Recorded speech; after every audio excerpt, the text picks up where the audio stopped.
had got into it. He thought I was dead. He stood over me and shot me 3 more times. You know what I'm saying? The police still said it was self-defense. So.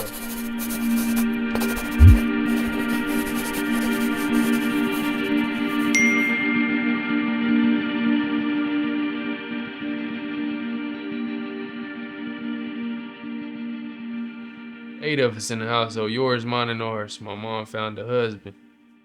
My stepdad, 2 kids. My mom got her 5. So it's like house full of kids. I wasn't the best one. I would say more so the trouble child. Not trouble. Like lost, misguided. I was always doing crazy stuff like trying to run away, like getting kicked out of school. This at like elementary. Like I'm getting 180-day suspensions in elementary. I broke this kid's face in like 2nd grade. And my 180 days. Yeah, suspension. So I got 100. That's the school year. Yeah, it is. So look, I got 180-day suspension. And my mom, she talked to the principal and he was like, he let me come back. You know, he gave me like 10 days and he was like, he let me come back. So when I came back after the 10 days, it was supposed to be 180-day suspension. I got in a fight with a kid and I hit him with the chair. I ain't really get into a fight with him. I walked into the classroom. He pulled the chair out from under me. I felt embarrassed, so I got up and I beat him with the chair. They really gave me the 180 days this time. So my mom, she sent me to like one of these places called Spofford. Okay.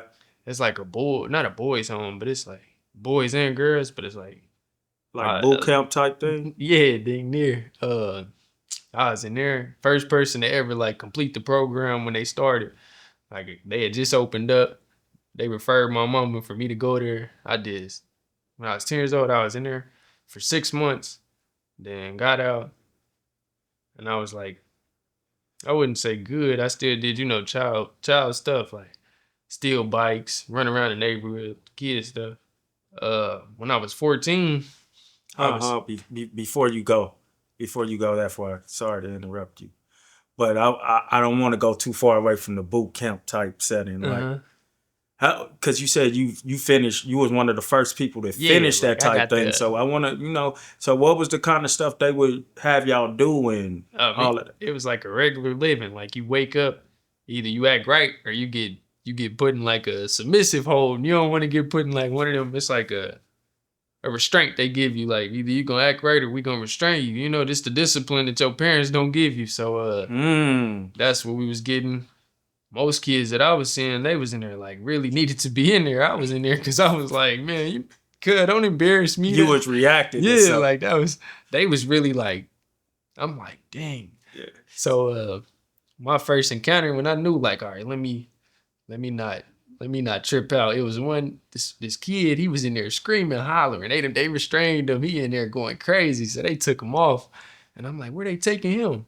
One of the people that's cool, he about to get some booty juice. I'm like, what? What the fuck is that? I mean, I'm like, what? I'm like, what is that? Expression. He about to get a shot in his ass. I'm like, what is that for? He like, to calm him down. Man, I'm like, man, hell nah, this ain't for me. Let me get right and get up out of here. Let me get right and get up out of here. Yeah. I told my mama when she came, I'm like, you ain't know they give people shots in their butt. She like, what? I'm like, she like, well, you better act right. I'm like, nah, you ain't put me in this place. I got locked up before that when I was like 4 years old. Wait. I ain't even say nothing about that. That was I was 4, about to be 5, and got locked up into a crazy home like I'm telling you about now. It's a place called 2 Rivers. I don't even think they still open no more. That's how long ago it was. Man, somebody had called my sister who passed away the B word, so she's coming down the steps. I'm in kindergarten. She in what is it, 1st or 2nd grade, and I see her crying. I'm like, what's wrong, Britt? She like, he called me a bitch. I'm like, ooh. She like, him. Dude walking down the stairs. I jump RKO him down the stairs because, I used to watch wrestling. I'm talking, I done busted all this open. I'm talking, little kid leaking everywhere. I go to the principal office. Talking about the principal with me that day. My mama with me that day. My stepdad. She like, I can't deal with you. Put me in a little crazy place. I'm in there for probably 3 weeks. They done took my tennis shoelaces. I can't have no candy, nothing. They in there giving me black-eyed peas. I'm like, nah, this at 4 years old. I'm like, hell nah, I gotta come home, ma. You said for 2 weeks? Yeah, right before I turned 5 years old. Okay, but I was in there for like 15 days tops. They like, nah, it ain't nothing wrong with this kid. I'm like, I tried to tell her that. But then she locked me up. Well, I wouldn't say she locked me up again. My actions got me put back into like one of them homes. And that's why I say I was the trouble child. I was the one that she couldn't like sit down and be like, hey, calm down. You know, because there wasn't no calming down. I was always doing something crazy. But for you, especially at the 4-year-old, 5-year-old time when you were defending your sister, you probably didn't feel like you were doing nothing wrong because you felt like you were defending your sister. So do you remember if you could at all understand why they were sending you to that place and how it affected you after you feel like, man, I was doing this for her. Nah, I would say I would do it again. I still don't understand because I feel like if it was anybody else, you know, if any one of her other siblings was to do it, they wouldn't have been as of, you know, like aggressive with how they handled the situation. Like if her big sister, you know, beat the boy up or her big brother beat the boy up, then I feel like it'd be like, you know, all right, they don't get in trouble as much. That's cool. I'm in trouble every day in kindergarten. The teacher calling her like, he won't sit down. She like, well, sit him down. I don't know what the hell you want me to do. And then that happened. So we gonna figure something out quick, fast, in a hurry. And that's what it was. Jumping back to the boot camp though. Like, he keeps saying a boot camp. It was a boot. It wasn't a boot. It was more. I mean, you could call it a boot. You could call it a boot camp because I wasn't at home. So I was getting disciplined from people. You said they was choking y'all up and shit. So, but I don't want to disrespect what it is. It was a restraint. You can call it a boot camp. I don't know the name for it either. I wouldn't call it a boys' home because it was girls in there too. Right. But it's like a behavior center. So going back to the behavior center times. Did you see somebody, because you said they put the young dude in booty juice and all of that stuff. Did that actually keep you from acting up in there? Or did you have your time where they had to restrain you too? I ain't even play. I was all cool with the people that watched us. Like every single one of them I was cool with. They asked me like, why you in here? I'm like, I don't know. I get in trouble a lot at school. They like, you the most normalest one in here. I'm like, I know. I told my mama that she still send me here. Therapist still send me here. So I wouldn't say it was like, I didn't wig out. Like if I wanted something, I asked one of the staff. They get it for me. I was like, that cool. Like I want M&Ms from the vending machine. My mama don't come and visit me that day. They gonna give me that shit. I was cool. Yeah. Did you ever see something besides the booty juice thing? Oh yeah, I seen the kid was super irregular. Yeah, he broke his tooth out because they wouldn't let him out his room. So he like started hitting his face on the glass, like, and it was like, man, how I explain it? So like the glass went like this, and then it was like a window, like a window out of it. He started hitting his face on the glass. Next thing you know, I'm talking about 2 front teeth came out. I'm like, whoa, buddy ass tripping. I'm sitting there watching TV. I'm like, oh my God, they be in here tripping. Like, this is bad. Nah, that was the one of them ones where I'm like, nah, I ain't coming back here. I ain't coming back nowhere. You lock me up. You coming with me. We ain't doing we ain't doing this again. Yeah. And how long did you say you was in there? 6 months. I completed the whole program. 6 months. God. Man, I should have brought the booklet to show you. I'm the first member to ever complete it. Like, my mama kept the booklet. I'm like, nah, this is bad. Bad. And you do, so going back home and then like seeing, did your brothers and sister get to come visit you and stuff? Yeah, they all came visit me. Okay. So after coming back home from something like that, are you still like kind of reckless? I still did the same shit at school. Like I was still fighting every day, getting suspended every day. Like school was the problem. House wasn't the problem. I got my ass whooped at the crib. It wasn't the crib. Like, yeah, I did crazy shit at the crib, like tried to run away. But I'm telling my mama didn't play that crazy. Like all right. It was school. School, she couldn't handle me at school while she trying to go work 60 plus hours a week and take care of 6 kids.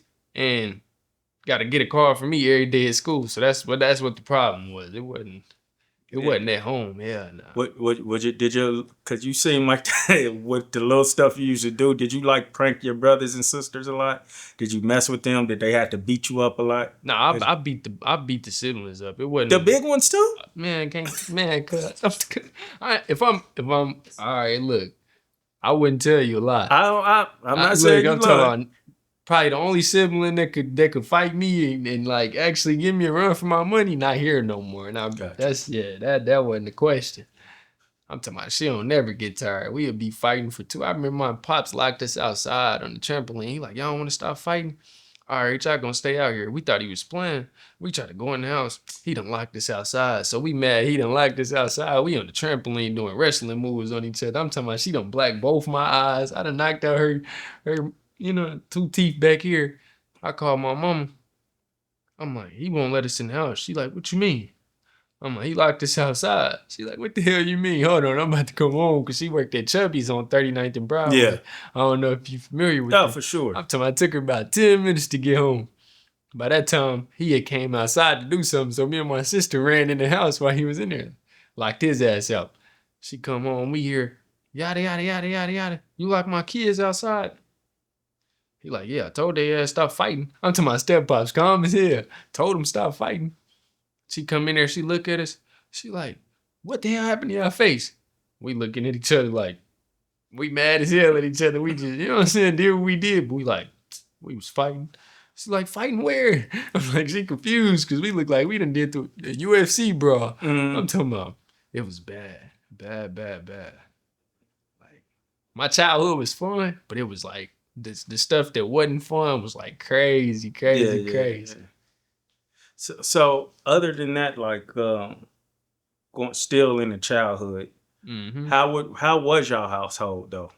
I mean, my mom and dad worked to provide. I wouldn't say work check to check because we had it good when we was younger. You know, the older you get, the more you want, the less you gonna get because either it's a roof over your head or you want these. You know what I'm saying? Mm-hmm. So I mean, when we was kids, we had it good. The older we got, we felt like we had it bad, but we ain't have it bad. Realizing, you know. Shit, a roof more important than shoes. Hindsight, yeah, a roof more or eating more important than a new pair of jeans or a new pair of shorts. So that's what I had to realize. I thought I had it bad growing up. I never had it bad. Yeah. Every school year got a new pair of shoes, got new shirts, new pants. It was a good life. Yeah, had them laid out on the bed. Yeah, like my mama made it happen. I didn't understand I thought it was bad. I'm like, man, I don't want this. I want the new J's. She like, shit, you want the new J's or you want spaghetti tonight? I'm like, spaghetti? Spaghetti for sure. Fuck them J's. They'll be here tomorrow. Yeah. So it was one of them I had to, you know. Yeah. It took me now to realize like my childhood was good. Yeah. How was the neighborhood? You know what I'm saying? The neighborhood that you grew up in, was it a lot of like, did the kids go outside and play with each other? I grew up in like a suburban neighborhood. I wouldn't say suburban, but like 29th to Charlotte. What part of suburbia is that? Because Charlotte. When did we ever call Charlotte suburb? Nah, that's suburbs. I wouldn't say suburb. That's why I said a suburb. Like it was like my house was big as fuck, 3 stories, 6 bedrooms. Okay, like it was every house on the neighborhood and on the block was like that though. That's why I call it like what I call it. It was a little more upper than most of our inner city. Yeah. I understand that, yeah. Big ass backyard, white neighbors. I'm talking about good neighbors. You ain't got to worry about, if you worried about the police, they was going down Linwood. Like, or 31st. They wasn't coming down Charlotte. So, I mean, my neighbors good. I used to go to this thing called the Hope Center. And the people, our neighbors next to us, ran the Hope Center. So we had it good. We played with them. The whole neighborhood knew everybody by first and last name. It was a good lifestyle. Yeah. I wouldn't say like it was times where we had like, cause we was mixed kids. We was the only mixed kids on the block, and we had like a black neighbor to us who was adopted. We used to hang out with him all the time. So it'd be times like we walking through and they'd be driving by like, you know, you get that feeling like, man, why Karen ass staring at me? Like, you know, but it wasn't no verbally racism going on. Yeah, it was decent. Like I had a good ass neighborhood growing up. You seem to suffer from embarrassment issues when you was I understand that because that's where my temper came from at times, like when I feel embarrassed. Other than that, I'm pretty good. I'm talking about dude snatch. I have one more story. Go ahead. No. Dude snatched my paper up off my desk. I'm talking about best friend. I guess he was bored. I wasn't in the mood. Best friend. He just snatched my paper up off my desk. I'm like, man, quit playing, cuz. He like, I didn't say them exact words, but it like understood. Yeah. I'm like, man, quit playing. He like, all right, you grab my paper again, I'm gonna beat your ass. All right. Snatch while I'm writing. I'm like, got up. I ain't want to hit him, but I'm like, man, doom. We start fighting. I'm talking the best fight I ever had in my life. I was in like, what was that, 6th grade? Fought my best friend. I'm talking about it was fun. They suspended us both for 10 days. I'm spending the night at bro house. 6 out of the 10 days we suspended. That's crazy. Why did you feel like you had to go through with it? After you told them not to do it. Because when I tell myself I'm gonna do something, I'm gonna do it. It's like it's not a debate about it. I got that mindset. Like if I say I'm gonna do something, I'm gonna do it. I ain't gonna half-ass do it or step around and do it. I'm gonna do it. Yeah. That's gonna be the. It's either gonna break me or make me. That's my mindset. Mm-hmm. So how do you and him make up in that time? Like, cause you said we was laughing in the principal office. Like when his mama came and my mama came, they like, y'all here fighting. I'm like, we look at each other. We like, yeah. They like, bro, y'all play. Like they wasn't even mad at us for fighting because they know, like, bro, they best friends. I'm talking about. It was one of them. Like best moments I never got in trouble for. Best moments I never. See, a lot of people don't understand that nowadays, though. Like, you could fight with your friend back in the day, and y'all be cool. Be cool. Be outside throwing the football at 4:30. Mm-hmm. You fight at 3, you outside throwing the ball at 4:30. Yeah, nowadays, it's like, you can't even look at nobody. I'm talking about, boy, you can't look at a person wrong, and they ready to do it. Man, it's a cold world we live in, cuz. Mm-hmm. So, was the 180 day the longest you had got suspended? Nah, I got expelled. What'd you get expelled for? Man, I don't want to. If you don't want to. Nah, it's crazy. Okay. So it was this stud girl in the music class, and I think she had a crush on me or something, but she was a boy. Like she dressed like a boy, looked like a boy, and she kept messing with me. I told her like, man, leave me alone. Like leave me the fuck alone. Kept messing. I'm talking about I picked the flute up. Wow, broke that bitch over her head. Mm-hmm. Ran out the classroom. They expelled me from school. I was like, oh, man. Had to go to an alternative school called Gillis. I ain't never heard of Gillis. Yeah, see, it's a lot. It's one of them boys' homes. That's a boys' home / alternative school. Uh-huh. It's on 82nd and Ward now. That big old building. Right across the street from like Taco Bell and what is that, a car wash and an audio center. Yeah, I went there for, what was it, 4th grade? 4th grade, I think it was. I had to go do my 4th grade in there. Then after that year, went back to Derek Thomas. So the flute incident was 4th grade? I thought that was 4th grade? Yeah, was I? Yeah, I was in 4th grade. I did 4th grade into my alternative school, and then when I came back in 5th grade, I had to go to Miss Kane class. So yeah, it was 4th grade going into 5th grade when I broke the flute on her head. So did you ever get into it with your teachers and stuff? I wouldn't say my teachers. Like if they didn't listen to me, then I'd get mad. Like if I raise my hand, they calling somebody else, I get tripping out. Like, bro, you seen my hand up first. Like, I'm the type of kid to go quick as hell. So if you call on the next person before you call on me, I feel like I raised my hand for no reason. I get to tripping out in the classroom. I had one teacher that didn't play that shit, but she'd lock me in the closet. Miss Robinson. See, that was the reverse for me. I didn't raise my hand because I was shy. Uh-huh. And you call on me. Now I feel embarrassed. Now I want to fight.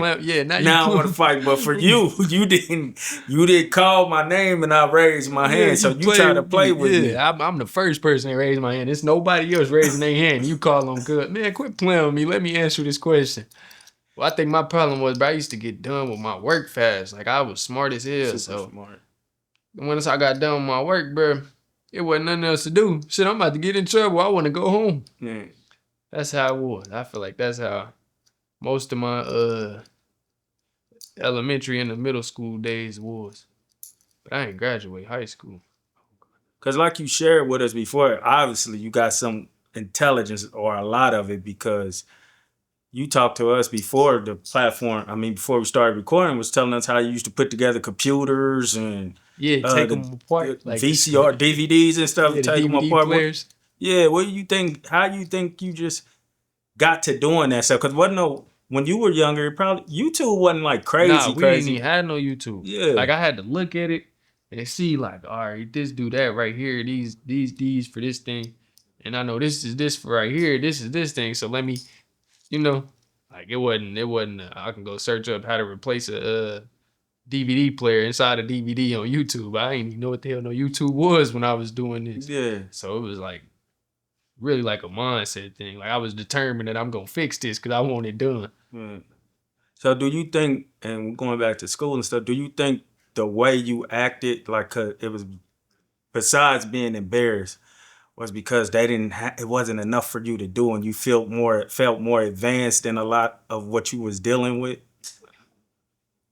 I would say, yeah, some of it was, and some of it was just like boredom. Like I'm so used to doing it, I'm gonna do this. Like I'm gonna do this.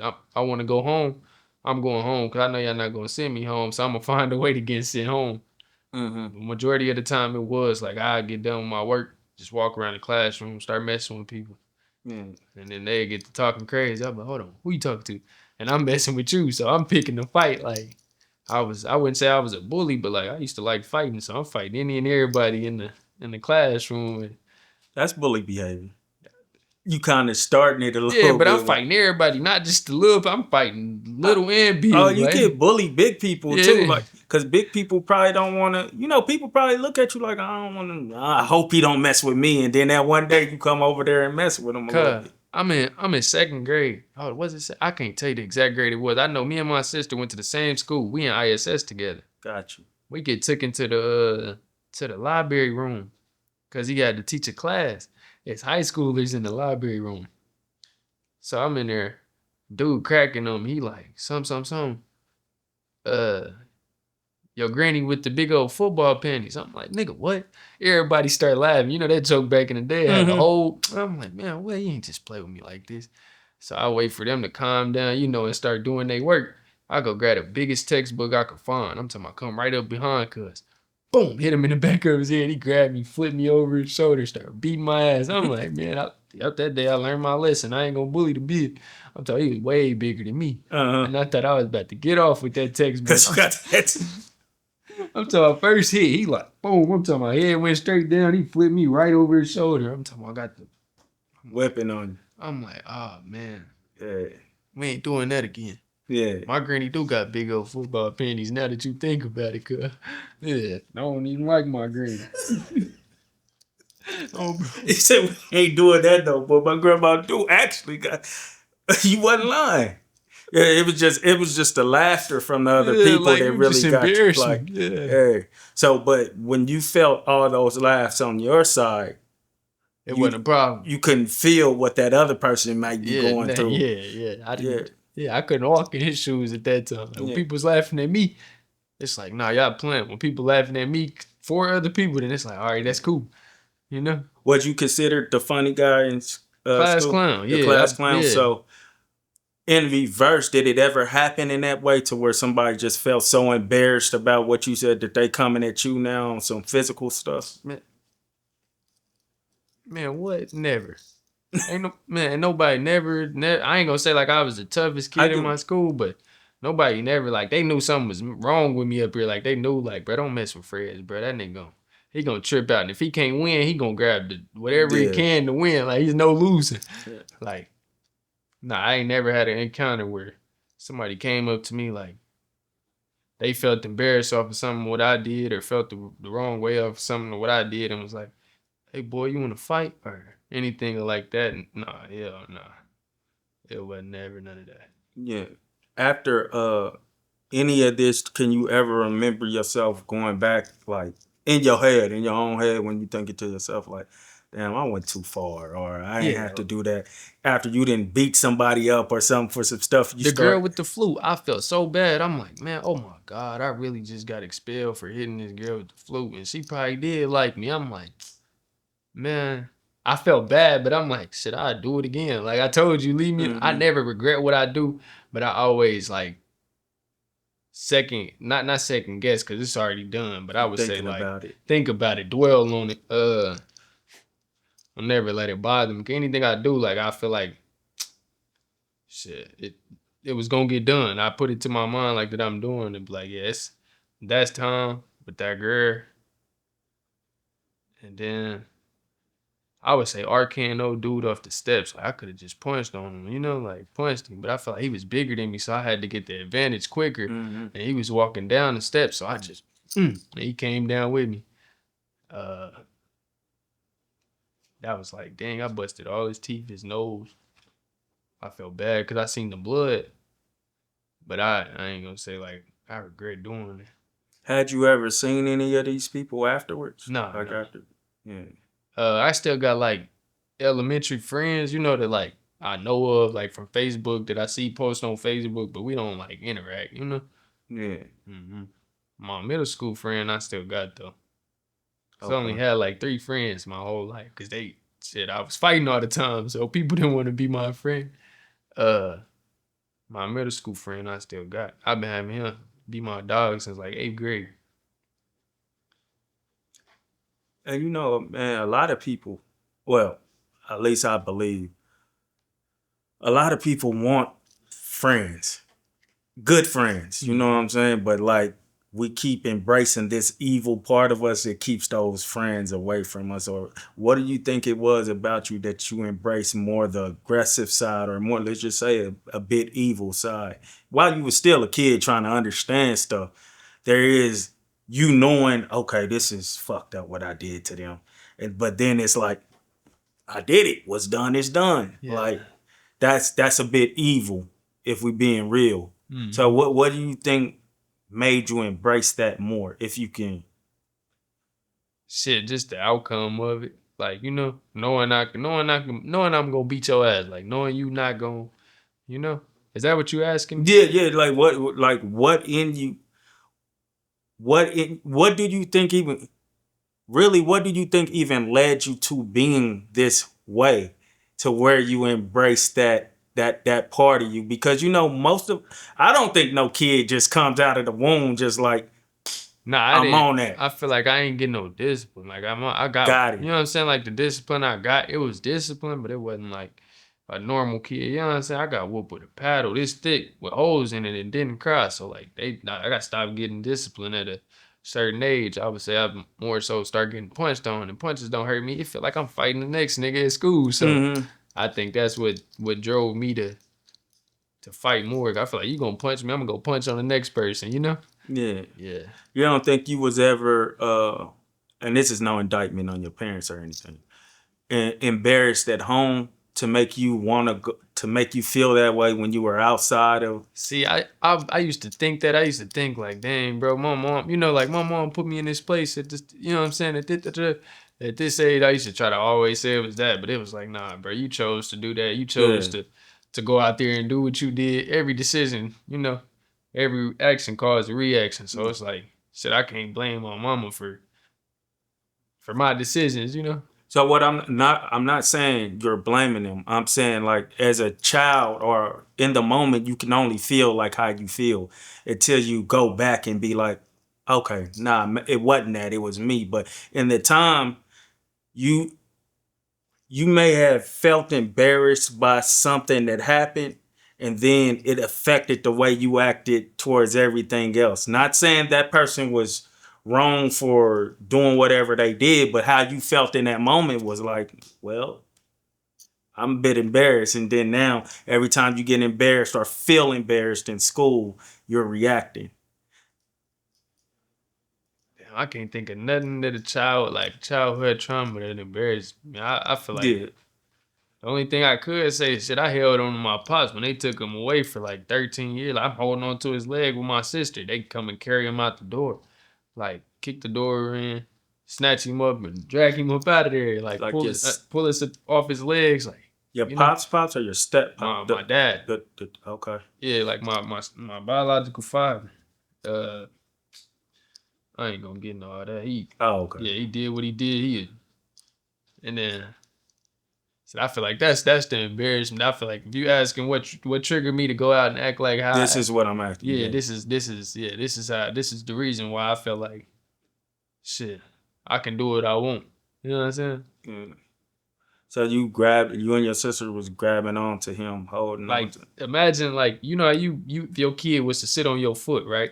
Yeah. And you walking. Mm-hmm. That's how he is, and they pulling bruh up out the house. We you know, I'm like, why the fuck I ain't know why they came and grabbed my pops. I ain't know nothing about nothing. 10 years down the line, my pops, man, I'ma just say it, cause I said this shit hurt. Are you sure? Man, I ain't, bruh, this shit Google records. You can look it up. Okay. Man. That nigga foul. I mean, I wouldn't say he foul. He like, yeah, this foul, cuz. This foul. Ain't no reason. Ain't no way around it, bro. Bruh done had sex with his sister, cuz. My auntie, blood auntie. I'm like, man, what? I ain't know nothing about nothing like that. So I'm like, I'm a young kid not knowing until I did know. I was so angry with like the decision he made to leave us. So I feel like that's why I took my anger out on a lot of the people around me. Got you. Yeah. So you didn't like when he left, did you ever visit him? Man, hell no. My mama didn't let us visit. Because she knew why he went. Yeah, she knew why. Okay. Yeah, she knew why. Like so, I'm talking about, I met bro over the phone. I didn't know who my dad was. Like I was so young. Like I don't have no like memories of us going to do this, us going to do that, us going to do this, us going to do that. The only thing I can like physically remember of my pops, like from a kid point of view, when that nigga called me one day, and my mom was like, somebody want to talk to you. We got a house phone at the time. I'm like, who calling me, talking to me? I ain't get a house phone number out to nobody. I know better. She's like, somebody important. Oh, this Taylor calling me right now. Yeah, we can. Nah, you do what you need to do, Will. That was Taylor. Man, I'm like, who is this? So I grabbed a phone. He like, what you doing, son? Son. Nigga, my dad right here. Right. Call his son, nigga. I know I got a pops, but I don't know who he is or where he at. You like 5 or something like that, you said? When they took him? When his phone when he called me, I was like 5. Yeah, so okay. This is who I know. I'm like, my stepdad is who I know is, you know, not my dad, but like this nigga that stepped in and took, you know, did what he did. He called me like, what you doing? What you doing, son? Son. I look at my mama. Who the fuck is on this? I ain't asked. I'm looking like, who the fuck is calling me son on this phone? She's like, talk to him. Like, son, why you call me son? He like, I'm your dad. I'm like, my dad? What you mean you my dad? He like, man, what you doing right now? I'm like, I'm watching wrestling. He like, I am too. I know. I'm like, what? He like, what's your middle name? I'm like, I don't know. It started with a P. He like, go ask your mama what your middle name is. I asked my mom. He said, ask her how to spell it too. I asked my mom, like, what's my middle name? She said the middle name. So I got back on the phone. Politha. He said, spell it. I spell it. He like, that's my middle name too. I know. Like, what? I ain't even, man, cut this time. I ain't even know I was a junior. You know what I'm saying? Yeah. He fucking me up with all this. I'm like, what? How you know that? He like, I just told you I was your dad. I'm like, bro, you're not like, how you my dad? Like, where you at? He like, I don't know what he told me where he was at, but he didn't tell me he was in jail, man. I'm like, what? How you get there? Long story short, I met bro over the phone, like, through that conversation right there of him telling me, like, I'm watching wrestling too. Who your favorite wrestler? John Cena? Mine too. Man, cuz, you just saying that. He like, nah, I've been watching wrestling since before you been born. Mm-hmm. I'm like, I'm looking at my mama. She like, I'm like, nah, this can't be real, cuz. Like, I ain't know it. I knew, bro, but like, I ain't know, like, we was ever gonna speak again. So it was one of them situations where I'm like, damn, I got a dad. So when y'all was on his legs and stuff, this was before this conversation, and you just have no memory of being. This is something your mama told you were on his legs. Nah, this is the only memory I got of being like now like 3 years old. So that's what I'm saying. Yeah, this like is before that conversation. So you didn't. Okay. So did you connect that back to that person? being that person. I'm like, oh man, you him, okay. Then I'm like, I ain't want to talk no more. You know, I'm like, nigga, you been gone for so long. This my dad. Like, I don't want to talk no more. Then I had to talk to him like twice a week. I think it was like Wednesday and Saturday. He'd call for like an hour. Talk to me and my sister a piece, 30 minutes a piece. It was she never let us visit him or nothing like that. Once we got older, he started sending her like money home for like Christmas and shit like that. But once he got out of jail, I think I was like 13, 14. How old was I? No. I was 14 going on 15 when he got out of jail. And my first like interaction with him, it was decent, you know? He bought me a game system for my birthday. Then he hit me with I gotta go, I'll be back. I'm like, man, nigga, you just came back around. Where you going? Like, I ain't even plugged the game up. Yeah. I ain't even started the game. You don't want to play the game with me? He's like, man, I'll be back. I'm like, all right. He called me. Man, I just wrecked. I ain't gonna make it back. I'm like, man, fuck this nigga, bro. This nigga just be lying. But the whole time he did wreck his girlfriend's car. Okay. I'm like, oh man. So how I knew like I would never like respect bro or nothing like that is cause like my first interaction with him was like I had a bad grade, you know, and I'd already got discipline from my mom and my stepdad. And I walked through the door, I'm like, what's the deal, Pops? And he like, nah, we need to talk. I'm like, man, I said, what's the deal? Like, what we need to talk about? Nigga trying to grab my shirt. I'm talking about two-piece his ass. Bink, bink, bink. He's like, you gonna hit me? I'm like, bro, I treat your ass like a nigga up the street. You ever touch me again? He like, you'll hit me? I'm like, bro, I told him, like, bro, I kill you. Like, nigga, you're not nobody to me. Like, what you just tell me? I start yelling at this point. I'm like, nigga, I will kill you. My mama like, no, I'm serious. I start pushing the dining room table into his ass, like forcing him up against the wall to where he couldn't move. My mama coming there, she's like, stop. My stepdad like, man, you can't do your dad like that. I'm like, this nigga ain't my fucking dad. I'm like, you my dad. I was mad as fuck. He got so mad, he called the police on me, tried to press charges like assault. I'm like, man, he's a bitch. Yeah. Yeah, I mean, now I don't, you know, I ain't got no hate towards him. Shit, he old, done lived his life. He got grandkids he take care of. So, I mean, I wouldn't say take care of, but he look out for her. So I ain't got no hatred towards him, bro. You ain't got to be a dad to me as long as you know, treat these grandkids that you got with some type of dignity, then we good. So there was a point where you started to embrace those calls when he was locked up. Like it became a regular thing for you. Mm-hmm. I enjoy talking to him, but I'm like, shit, where are you? You know what I'm saying? You physically not here. It's another man that's taking your spot, that's doing what you're supposed to do. And all you can call me and do is ask me what I'm doing, what I'm eating, you know, what I'm watching, how is school. When it's a man, it should be like how you sitting right there. That man sitting right there, physically doing everything that you know, supposed to be doing for your kids. Yeah. And that shit didn't fly with me. Yeah. So it looks like your mom actually gave in a little bit. And what do you think the importance of her doing that was? Why do you think she did that? As far as like allowing you to talk to him, because she wouldn't let y'all see him, but she did allow you to talk to him. I mean, she wanted us to hear for herself how much, like, I wouldn't say bullshit he was, but like bullshit. Like, all right, don't be like your dad. Y'all want to talk to him, go ahead. Just don't be like him. Don't be nothing like him. And then she wasn't lying. I mean, he ain't the worst person, but he not the best person. So yeah, he's shit. She let us find out on our own. Like if y'all want to, you know, fuck with him, y'all can. But that's on y'all. Yeah. So she wasn't never that mother to be like, no, you can't talk to your dad. No, you can't see your dad. She actually wanted the nigga to help take care of it. So it was one of those. Mm-hmm. And as far as your stepfather, who you consider your actual, that's my pops. Your actual pops, like, do you ever look back at times and be like, that I could have been better towards him at times? Man, it's hella times. Like, man, bro, he used to, we gonna keep it as he used to sell a lot of clothes back in the day, right? Yeah. I used to like clothes. We gonna say clothes as a cold word. I used to like clothes, right? Got you. Man, I'm talking about, you my dad, and you got a lot of it. I'm about to take the clothes, all right? Mm-hmm. So I'm in here, I'm in the room, pinching out the clothes. He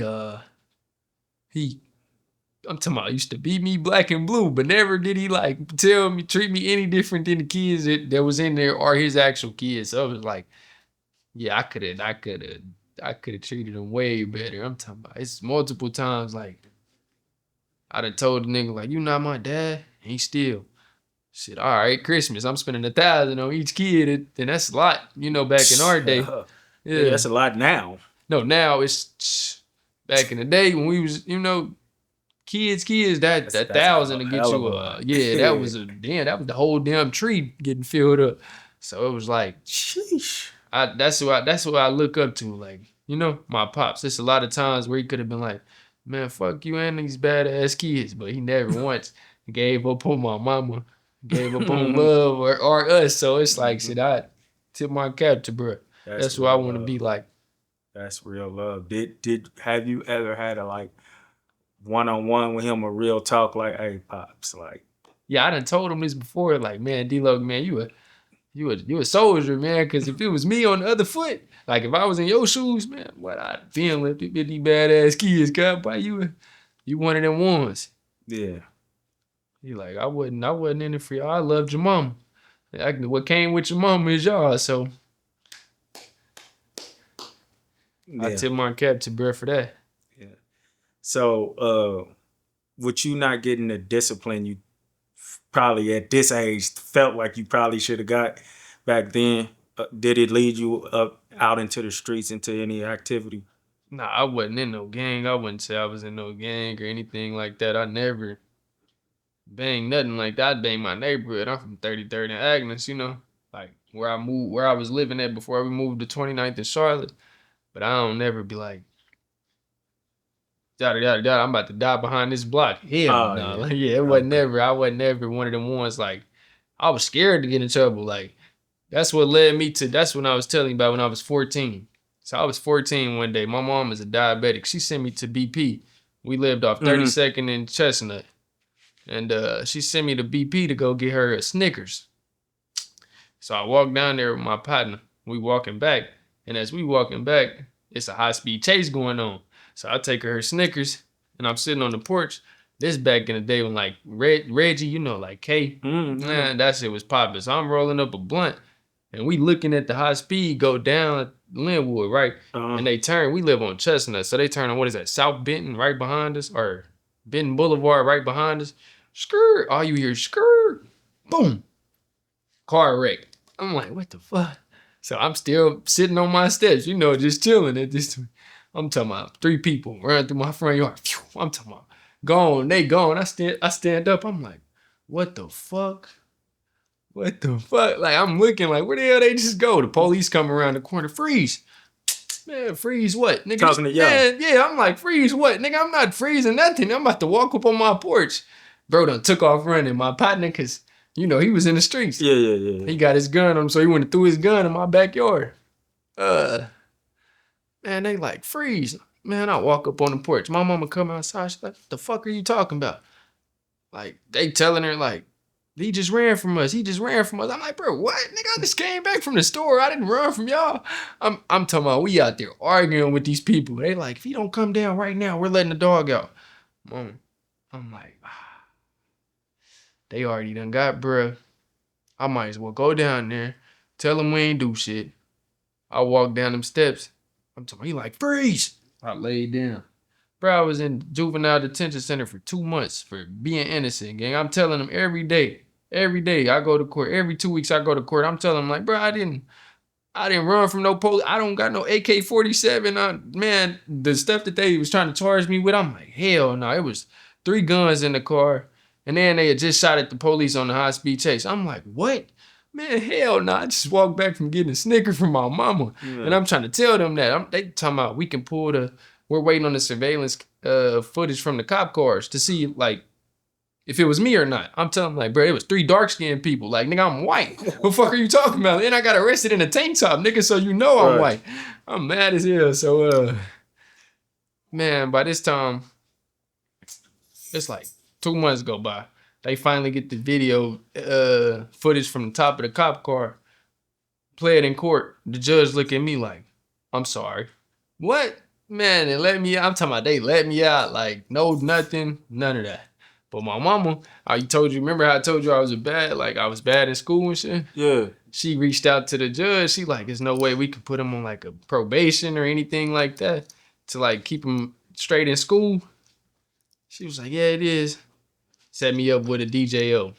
Oh my God. I'm talking about worst decision there. What the worst thing she could have did, man. What's a DJO? A detention, like a juvenile officer. Okay. Yeah, just a shorter abbreviation for it. Yep. So man, this the end of 8th grade. I'm going to another, what is this, 9th grade? No, this was 9th grade. I'm going into 10th grade because I had just left Bishop Ward. I had to go to De La Salle. I went to a private Catholic school called Bishop Ward and got kicked out of there for no reason. I'm talking about no reason at all. But we gonna get back to that. I was on that juvenile probation, and man, this is my first experience doing some crazy stuff. Like I was in ISS one day, and I had some Xanaxes on me. I was like, man, I'm about to take one. I was just selling them at this point, so I'm like, man, I'm about to take one. I'm bored as hell. I took one. Felt like it didn't work. I took another one. I'm talking about 15 minutes later, I'm in there sleep. We get out of school at 2:42. Bro, why I ain't wake up till like 6:50 in the afternoon? I'm talking about basketball coach standing right next to me, 2 police officers. He like, you high? I'm like, nah.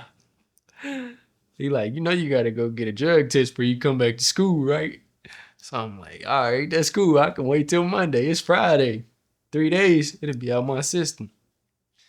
Man, I'm talking about my mama took me down there same day. I'm trying to tell her, like, no, let's wait till Monday. They gonna put me out of school. She like, nah, you did it? I'm like, man, I'm trying my hardest not to say yeah, but with telling her yeah, like, man.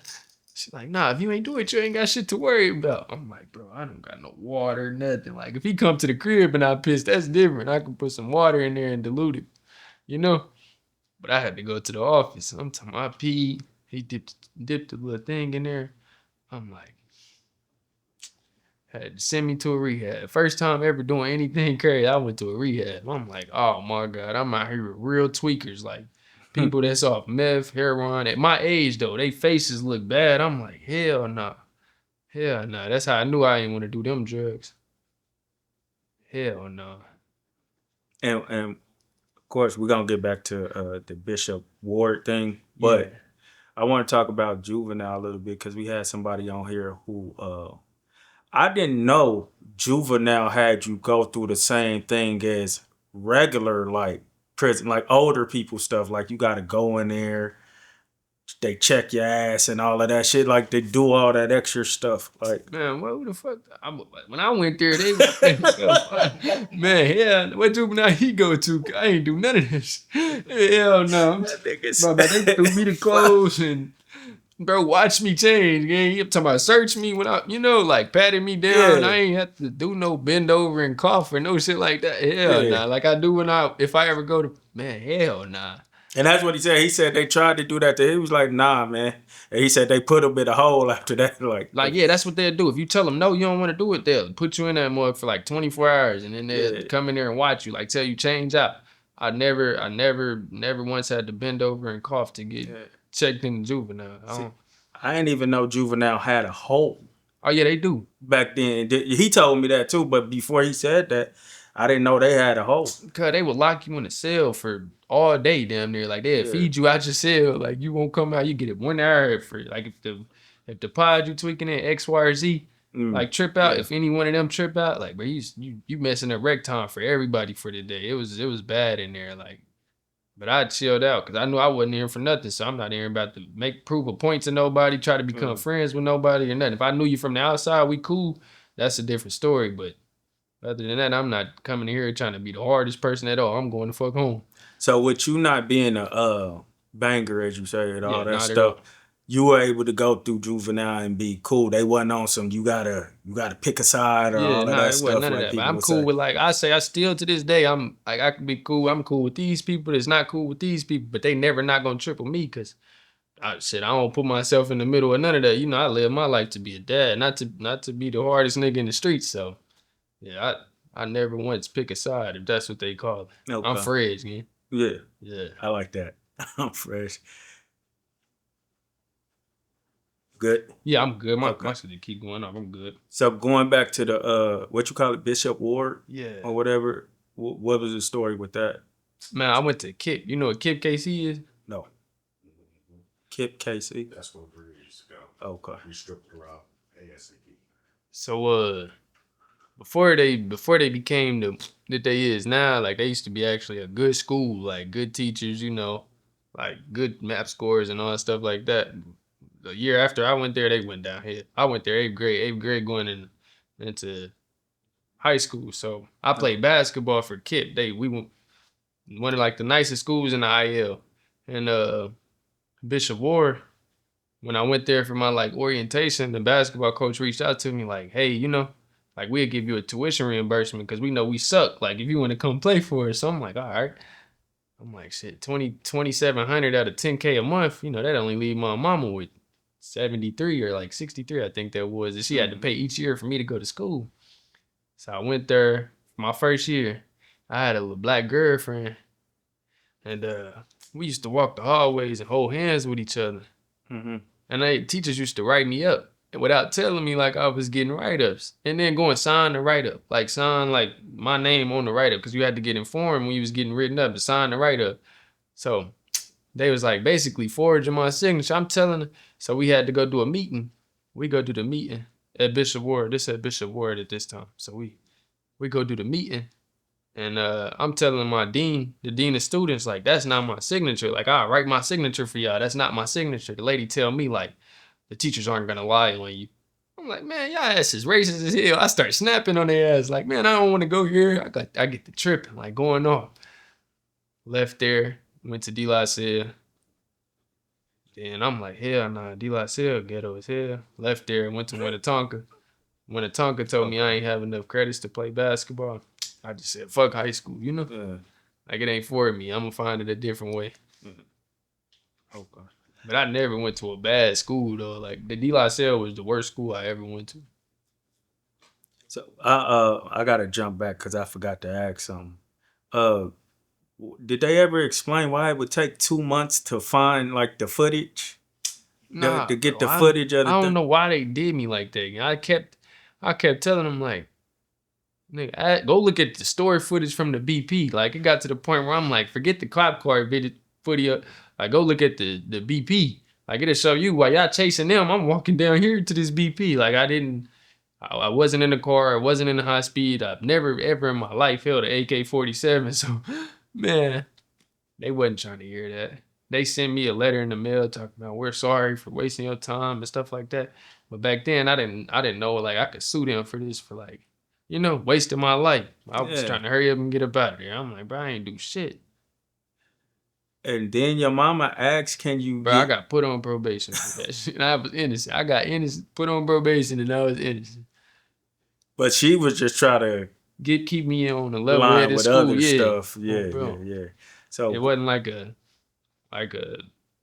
strict probation. Like I just said, she didn't want me smoking weed and stuff like that. So had to go P-test. I'm like, bro, I'm gonna keep smoking weed. Like, I didn't do shit. You the one that want me on probation. Like, I'll be good in school, but I'm gonna still smoke weed. She's like, all right, that's a deal. I was being good in school, smoking weed. She was even peeing for me. That's how bad it was. Mm-hmm. Like, one point in time, you put me on probation and you peeing for me. That was crazy. Yeah. I recall you saying at 14 you was smoking. Well, was you smoking before then? Yeah. 12 years old, I took one of my step-pop's joints. Smoked a little piece of it, like hit it like 3 times. You know, back I ain't know joints didn't go out if you ain't like, you know, put them out. So I hit it, set it back down. That mug still burning. I go downstairs. I'm sitting on the couch thinking I'm green. I'm thinking I'm green. My mama walk in the house. She like, she don't smoke weed or nothing. So she hit the little drug dog hound. I'm like, she like, who here with you? I'm like, nobody. My step-pops used to coach my T-ball team, so we got hella wooden bats by the basement steps. She like, okay. She set her purse down. All I hear is the wooden bats go clink, clink, clink, clink. Man, I hit the back door. I ran out. She was about to tell you. Man, I ran out the back door. She right behind me out the back door. I'm talking about big-ass backyard. She swinging with the wooden bat. Louisville Slugger, like Barry Bonds. I'm like, man, hell, and I'm jumping back. Like, what you doing? She's like, you want to smoke weed? You want to smoke weed? You don't need these. I'm like, nah, you gonna try to take my kneecaps because I'm smoking weed? Yeah, my mom was crazy. Mom's didn't play. She was Yeah, about she was. to tear you down So with that. first time I smoked weed, cigarettes was the first thing I ever, bro, I remember one day I'm up there, I done stole one of her cigarettes. Around the time I got caught smoking weed, around the same time, 12 years old, I'm smoking one of her cigarettes. I'm like, nah, this nasty. I put it out. But as I'm putting it out, my cousin walking in. He's like, what you doing? I'm like, bro, don't tell on me. We around the same age. Like, he a little bit, like 5, 6 years older. I'm like, bro, don't tell on me. Don't tell on me. Mm-hmm. He like, I ain't gonna tell on you. Where you get them from? I don't got no more. He like, all right, I'm telling. He go there, nigga go downstairs and tell on me, right?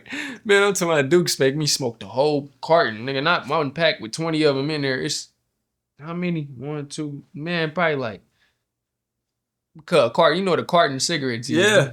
Whole carton. Like, I'm smoking. She like, you want to smoke? Want to smoke? I'm like, nah, I don't want to smoke no more. I'm talking about, I'm doing smoke. I'm crying. I'm sitting here hitting cigarettes, crying, throwing up. I'm like, I don't want to smoke no more. Cause it was bad, cuz. I'm like, nah, my Dukes didn't play. Smoke no more. It ain't funny that she did it. It's just funny you said it. Because I can see it. I'm hitting the cigarette, tears coming down my. I'm like, crying. She like, nah, hit it right. If I ain't inhale it, she get to tripping. Like, nah, you want to smoke the cigarette right. I'm like, nah, hell no. The whole carton, bro? Damn near the whole carton. There was probably like 2 packs left in there before she felt like that was enough. I'm surprised that didn't turn you off of smoking, period. Nah, weed probably like 2, 3 months later. I knew I didn't want no cigarettes. Cigarettes wasn't the years, nah. Okay. But the weed, I hit that, I'm like, cause I told you I had ADHD, I hit the weed, I'm like, whoa, like I'm calm down, like nigga brain ain't going 100 miles per hour. Yeah, I was calm. So that was one of them situations. I'm like, yeah, I like weed. I knew at a young age I like weed. But cigarettes, hell nah, Dukes. Is that the worst drug you got into, Xanax? Nah, I had that. We get. I'm about to say you whenever you're ready, we can get down to the. Yeah. Nah, I wasn't. Man, I used to do perks like I any kind, like the real ones, the fake ones. Like it wasn't no limit. You know what I'm saying? I wasn't doing raw fentanyl, but I was doing perks. You know, with the fatty in them, if that makes sense. So yeah, it was bad, and that was the point in my life to where my incident happened. I would say the dark point in my life. Like I was angry.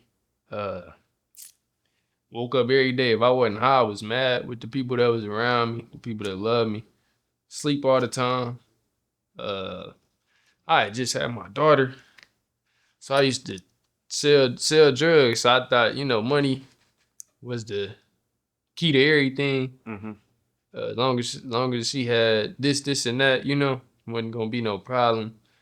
And yeah, that's how I live my life, bro. Like wake up, get high, make some money, make sure my daughter cool. Never valued the importance of like time, if that makes sense, until my incident. But yeah, I used to do it all.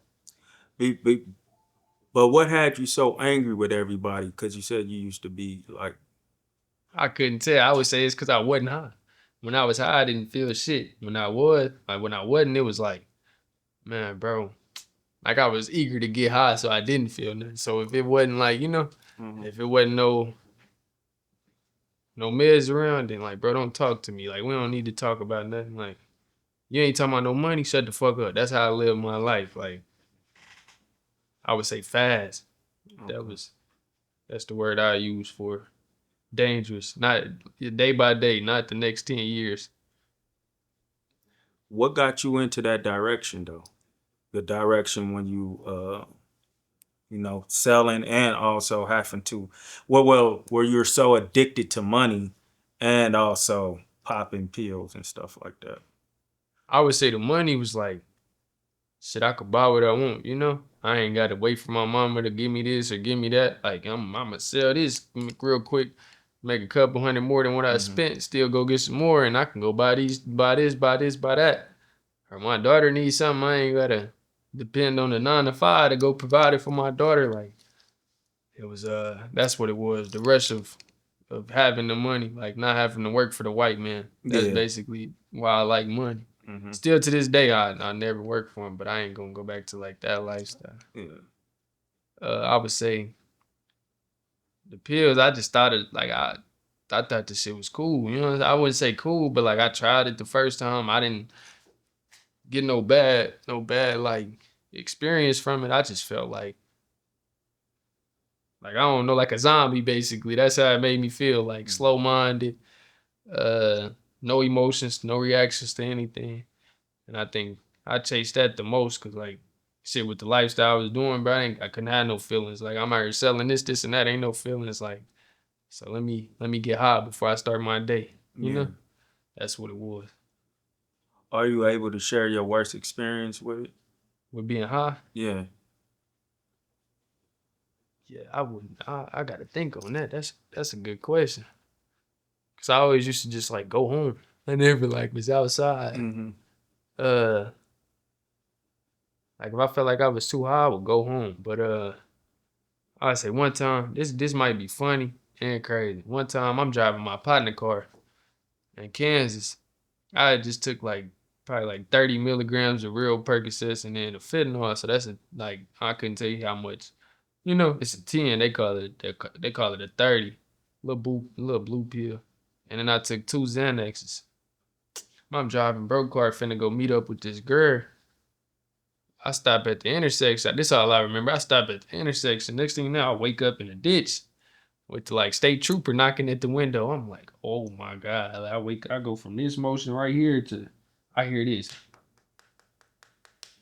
I go. He's like, you okay tonight, sir? And I'm like, yeah, I'm good, bro. I'm tired. I just had to drop my daughter off. He's like, you know where you headed?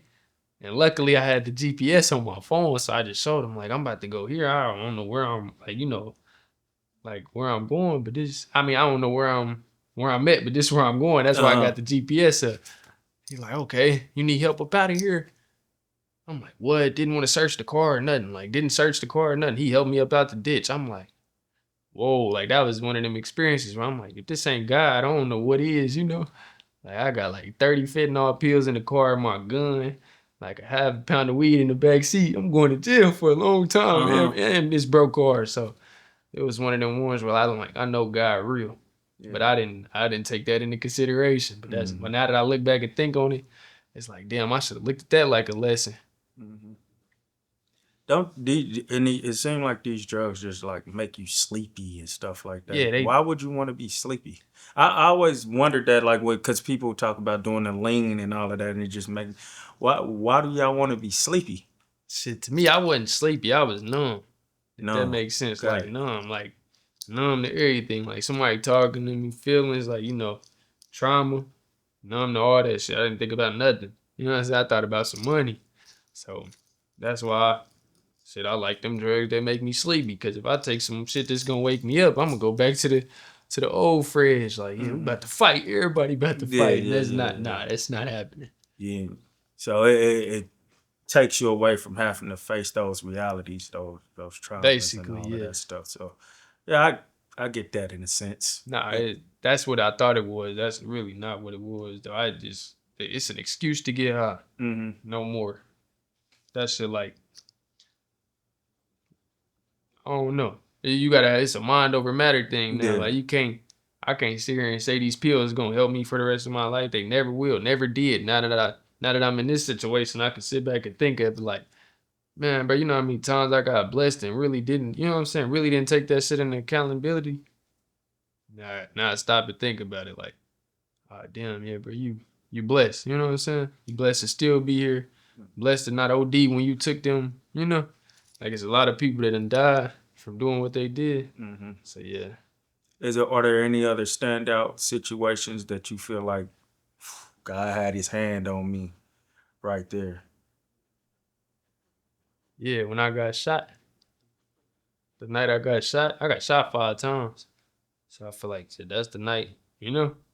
Yeah, this is how we ended up where we are now? Yeah, so, you ready? Yeah, you can go ahead into it. I was about to say, so I had a girlfriend who was manic. And man, long story short story longer. We had got into it. We was leaving the club. You know, she was like, I'm about to go kick it with my friends. I'm like, all right, I'm going to just stay in the car. You know what I'm saying? They go out to Blue Springs and start, you know, partying with them. I get high. I go to sleep. I think that's the second worst decision I could have made all night. I go to sleep. By the time I wake up, we outside my house.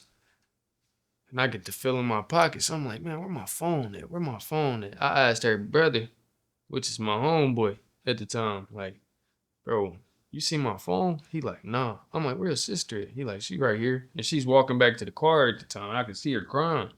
I'm like, man, fuck, this bitch done went through my phone. I'm already knowing she done went through my phone. So, man, she opened up the door. She like, your phone done and so are we. I'm like, all right, that's cool. I go buy another. You know, I'm high, so I'm not feeling the emotions that she feeling because she just got found out she getting cheated on.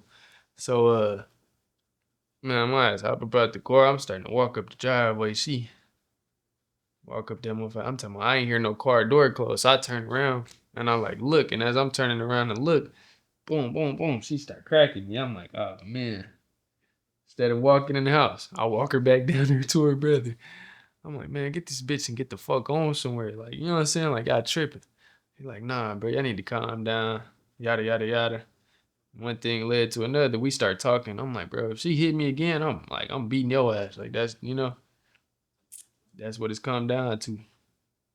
And man, I should have just walked in the house, bro. Instead, then she hit me again. I hit her and then punched him. I shot 5 times. You know, I should have kept my hands to myself. It's a lot of shoulda, coulda, wouldas, but in that situation, I knew God was on my side because you don't get hit 5 times, but you still get the, I would say walk, but roll to earth. You know what I'm saying? Like I'm here, learn my lesson. You know? Yeah. Where all did you get shot? So hold on. I got like right here in my left shoulder is the one that paralyzed me. It went through. So he shot me at a downwards angle. Imagine if you standing up, right? You only about 5'4". I'm almost 6'2". He 5'4", 5'5". He shot me like from his pocket. Cause the gun was in his pocket. So he like boom, you know, and it went upward. So the bullet went in through right here into my spinal cord up here. In my back though. So like I'm showing you up here. It was like right here, lodged into my spinal cord. Can't get moved out or nothing. That was the first shot. The second shot through my hip right here, like right above my ass. So like came out like right here. And then I fell on the ground, hit my face, and that's what woke me up because I blacked out the first shot. Like body locked up, everything. I fell on the ground like this. Boom. As soon as I fell on the ground, it woke me up. So I'm telling myself, like, get up, get up, get up. And as soon as I'm getting up, I hear the gun fall. So I'm like, hurry up and get up, you know, like his gun fell. So I'm like, get up, get up. So I'm pushing up with both of my arms at the time. And didn't know this arm was nothing wrong with it. I got to like a certain point and that one just gave out, but I had enough upper body strength as I was like pushing up to just roll over. And as I rolled over, I looked up at bro. And when I looked up at him, I seen the barrel of the gun. So I went like this and got shot 3 times through this right elbow right here. Luckily, ain't nothing wrong with my right arm, man. Was that the scariest situation you had ever been through up until that point? Yeah, most definitely. You probably didn't know, like, fear up until that point. But I didn't even think bro was going to shoot me. Like, yeah. I tripped out. I could have been the bigger person. You know, she hurt. Her feelings hurt. I'm hot. Walk in the house, nigga. This a girl, you know? Like, you don't got to touch her. She touching you. My mom always told me don't put your hands on a female. You know? You live and you learn. You regret it. Shit. I regret it, but I don't dwell on it, you know? And that was something I was going to make a connection to earlier because we talked about, like, you being in 2nd grade, I think it was, and the trumpet, flute, whatever that was. Flute, and that was a young lady, but now that you... Nah, that wasn't, bro. I told you that wasn't no young lady. I get what you're saying.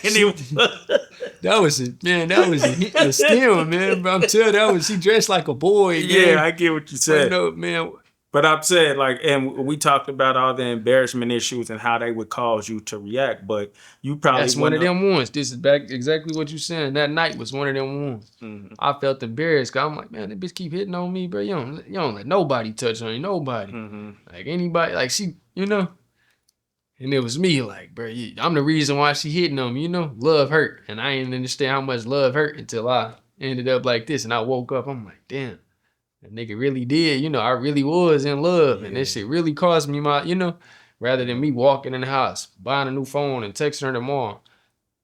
All this played out. So I wouldn't say I regret my decisions, but if I could go back in time and do the shit over, yeah, I'll walk in the crib, bro. I wouldn't. Something a little different. Mm-hmm. Yeah. Things would be done different, but you ain't no time machines right now. Yeah. And like you're going through the shock of this dude actually pulling a gun and shooting at you too. Yeah, like bro, we was cool. Like we go out to the club, kick it, you know what I'm saying? Like, bro, just 2 weeks earlier, he had got bullied. Like somebody bullying him because I ain't gonna get into all that, but he was getting bullied, and I came and I defended him, Like me and my partners came and defended him. So I'm treating bro like a real brother. Like, nigga, you not in this life, but if it's just know if somebody ever mess with you, like, good, we can handle that. So I felt like, damn, that's a stab in the back. Cause I looked at you like my partner, and you just shot me 5 times and didn't think twice about it. You know what I'm saying? Like you ain't put your hands up and punched me back. You pulled out a gun and shot me. But I mean, what shit? I would have did the same thing. I probably would have killed you. You put your hands on my sister, so I ain't about to hop back to that. Yeah, I ain't mad at you. So, cause think about how you was in kindergarten. Yeah, that RKO'd his ass for calling my sister a bitch. Yeah, and you was grabbing chairs or whatever you could, what I'm saying, around that time. And I'm not giving him no excuse for what he did. Nah, it's like, everything he did, bro. I don't fault him for. I'm not mad at him for it. I let all the anger go, cause the same thing he would have did if you put him in my shoes, bro. Mm-hmm. We wouldn't have got that far. It wouldn't have got that far. Like we wouldn't have got that far. Yeah. So I respect him for what he did. Like. I ain't gonna say like should I tip my cap to him for taking my legs, but I'm a grown ass man, and you did what you did for helping your sister. You know what I'm saying? That's what any man gonna do, any brother gonna do, any husband gonna do. Like you got a wife, somebody messing with. I mean, like I'm damn near 6'2". He's 5'4". She's 5 foot even. Like me mushing her face is like crazy. You know what I'm saying? Yeah. Me punching him is even scarier. He don't want to fight back. So shit, that if I was his size, I would have shot me too. I just look at it.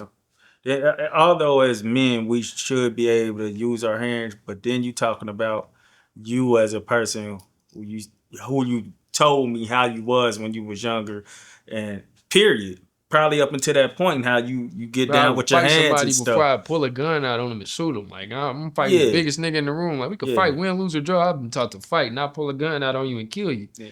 Like I ain't gonna say I till my sister died, I ain't never experienced a death. Know the feeling of how this shit hurt, but I just knew like, bro, I don't like going to jail. Yeah. I knew from juvenile, like I told you, jail not for me. Being in that motherfucker is not for me. I'm away from my home, around dudes. I don't like dudes. You know what I'm saying? There's too many dudes in here. There's no girls. So this ain't for me. I knew at a young age I ain't like jail. So me killing somebody just out the window. Yeah. So I was just speaking on the scariness of him though. He's probably like he know your record as far as like your hands and stuff. And then you literally just had to step in for him. That's what it was. That's what it was. Like he knew like, you know what I'm saying? Like they don't, you know what I'm saying?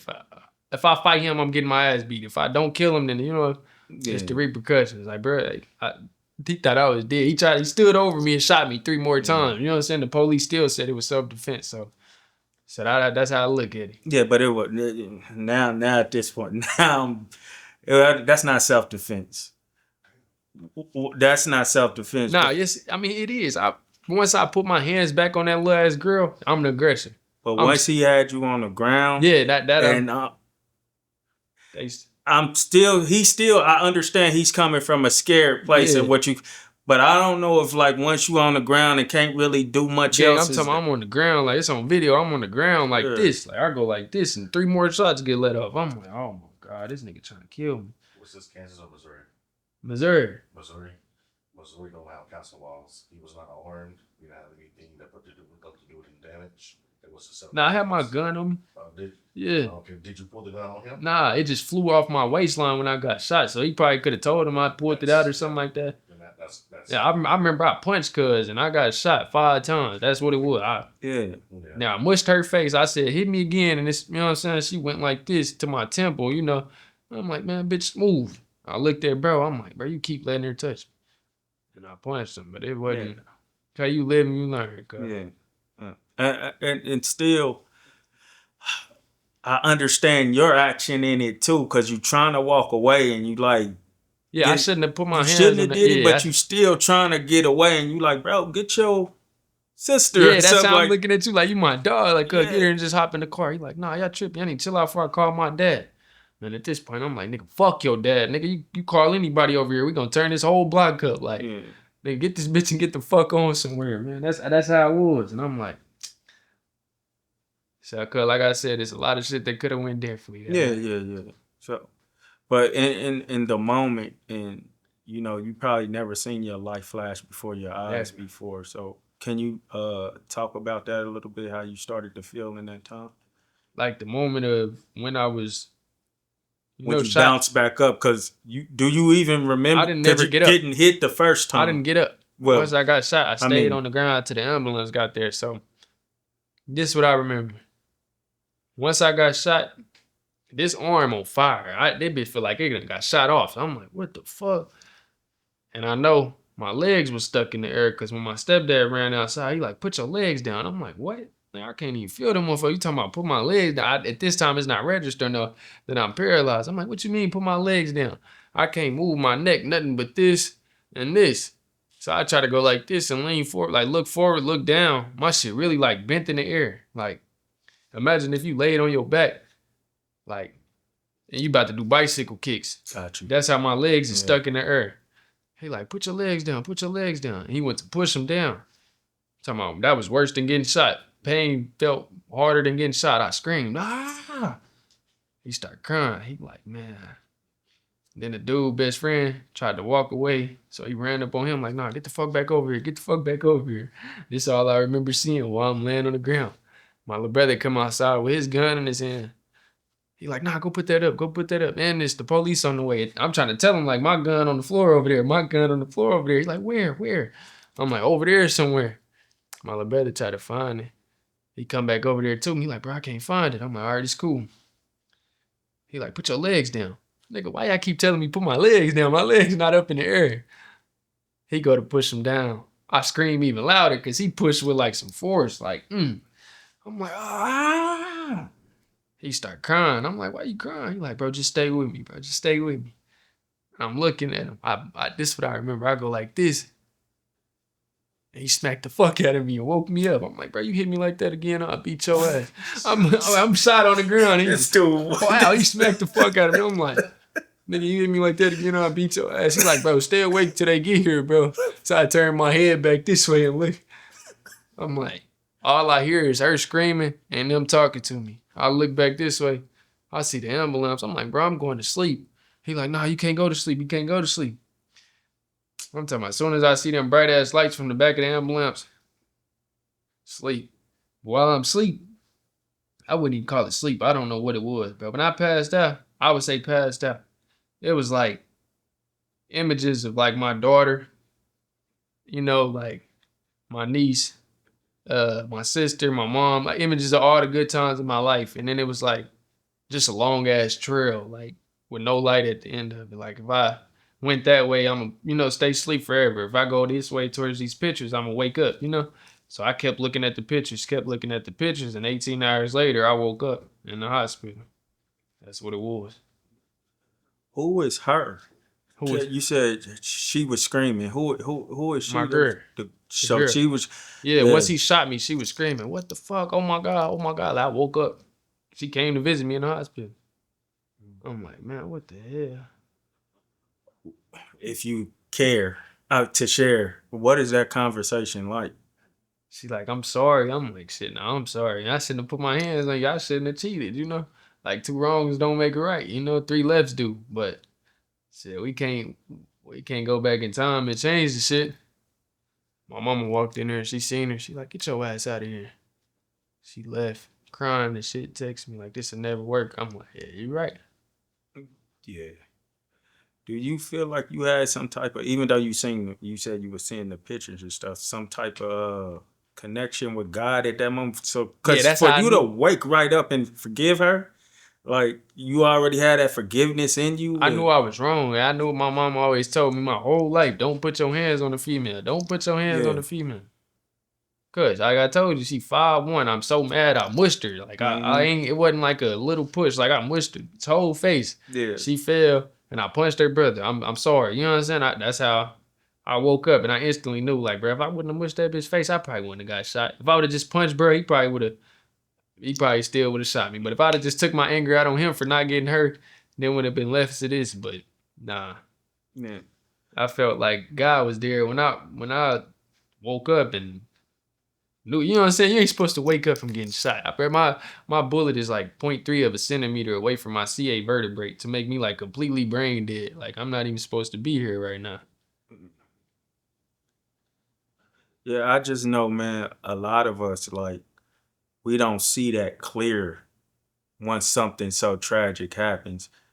It's your fault. Whoever was there, it was your fault. It was, and for you to be that clear and nah, this shit my fault, bro. You don't put your hands on nobody, you don't. That's tough. You know what I'm saying? I'm a grown man. If I would have walked in that house and made the right decision that night, then I would be walking, gang. My decisions led me to affect the people around me, and that's what it was. Man, I commend you for that. Yeah, that's tough.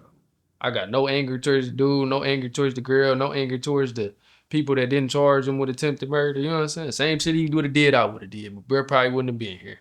Yeah.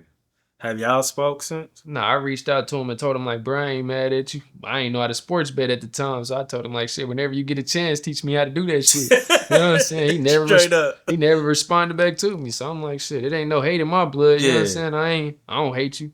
That's so. I can't have no hate. Hate not gonna get me nowhere in life. So big of you, bro. The journey in the hospital, like the recovery time and like your days in the hospital, how was that? Long, man, long.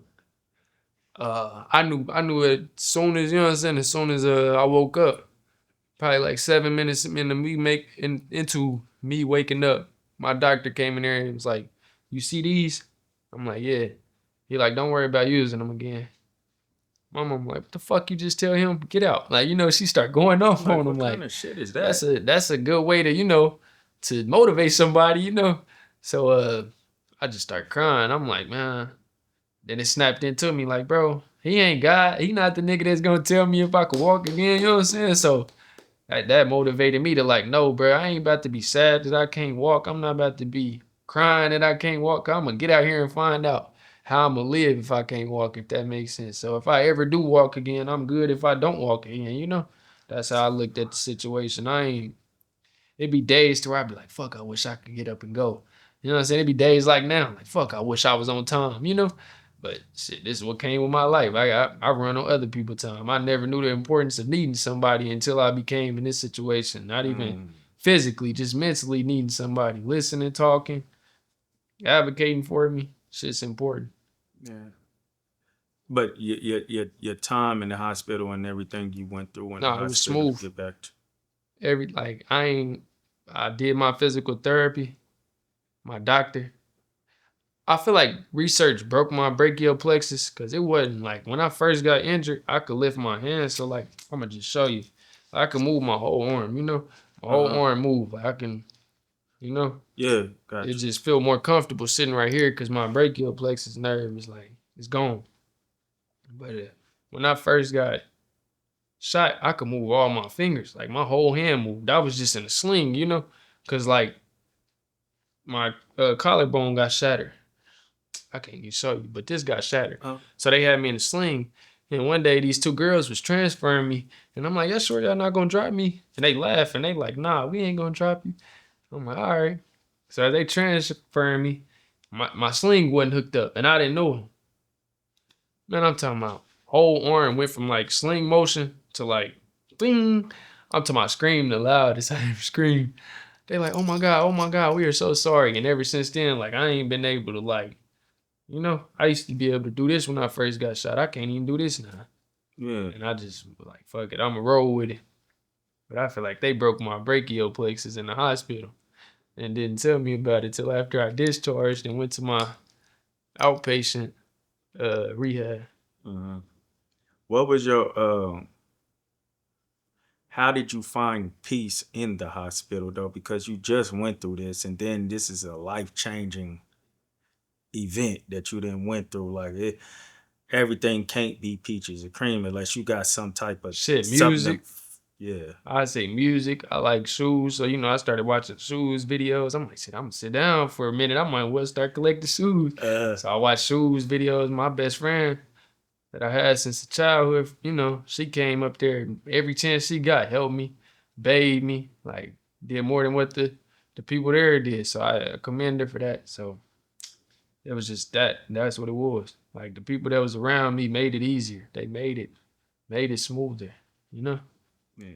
It started making you appreciate people more. Yeah, especially the ones like I told you when I was high, I was always angry with, always, arguing with, fighting with. Now that I'm clear, ain't took no, in 2-3 weeks, I'm like, damn, I really did used to be like angry all the time, mad all the time. I'm laid up in the hospital bed thinking this like, man, life was bad back then. This the good life. This gonna be the great life. I ain't high no more. This gonna be the life I want to live. So yeah, I don't even think about that shit no more. Did you go on an apology tour?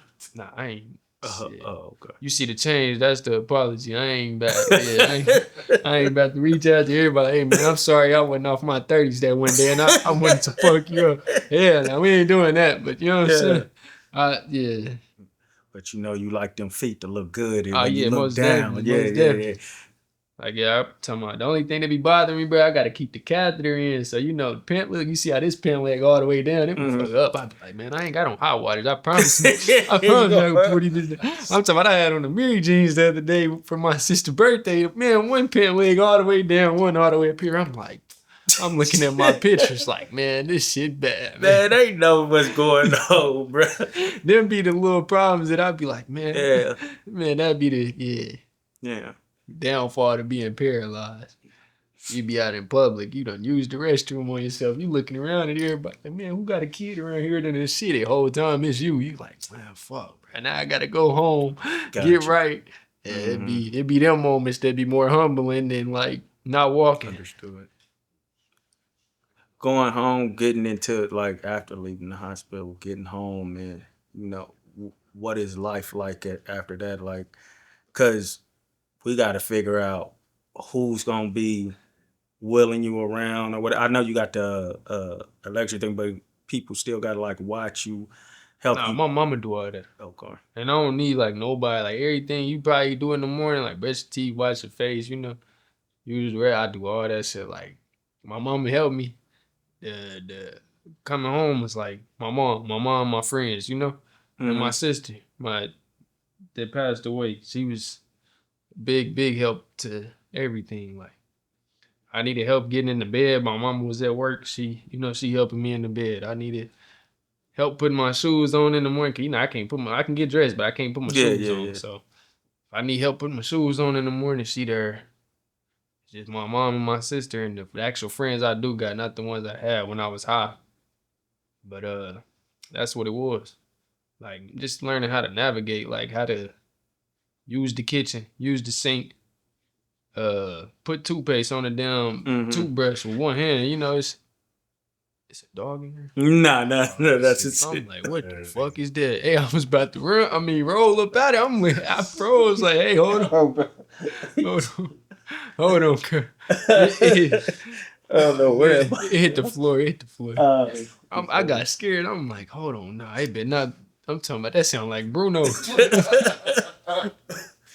How long ago did this happen? Almost 3 years. It was August 26, 2023. Yeah. And how old was your daughter at that time? 1. So this is what she knows. She was 1 going on 2. Yep. Yeah, this what she know. Like she got memories of, me holding her, me like being around while she was a baby, but not vividly as much as she would now. This my dad. My dad need his chair. My dad, like she real like defensive of her dad. She don't play that. Like, why you messing with my daddy? Like, I was getting my tattoo for my sister the other day on my face. Mm-hmm. She walked in my room. What you doing to my daddy? To the tattoo artist. I'm like, man, come on, your business. Love her daddy, man. That she don't play that. And then if I spaz, so I have spasms real bad. If my legs get to kicking up in the air, like it'll go like, don't. She'll come over like, Dada, you okay? You need to go to the doctor? I'd be like, man, it ain't that deep. I'm good. So yeah, she real like, she a princess, man. I love it. I didn't value the time that I had before this. So now I'll be like real thankful that God gave me the second chance to be able to know money ain't everything. Money gonna be here when I'm gone. You know what I'm saying? The memories that we make, not, you know, that's what I had to get from this situation. Yeah. What type of stuff do y'all like to do together, you and your daughter? So she like painting. She like playing tag. She like playing hide and seek. I'd be like, that can't run. You can be, you know what I'm saying? Right. Shit, I'll chase you. You know, I'm all the time. I'm the one that's gonna be the one to chase you. So it's like, yeah, it's that. I mean, she like going out. I got her bowling, a bowling pass. Mm-hmm. So she like doing anything kids do, like anything. She got a lot of cousins on her mama's side. Her mama got 13 siblings. So anytime, you know, they got any shit, go ahead. You want to go with them? Go ahead. I'll send you the money for it. She just like, my little girl just like being outside. Yeah. Anything to do with outside, she love it. You made mention of your sister a couple times. What happened to your sister? Man. Is this the one that you used to wrestle all the time? Yeah, man. My dog, man. Look, she on my home screen, guy.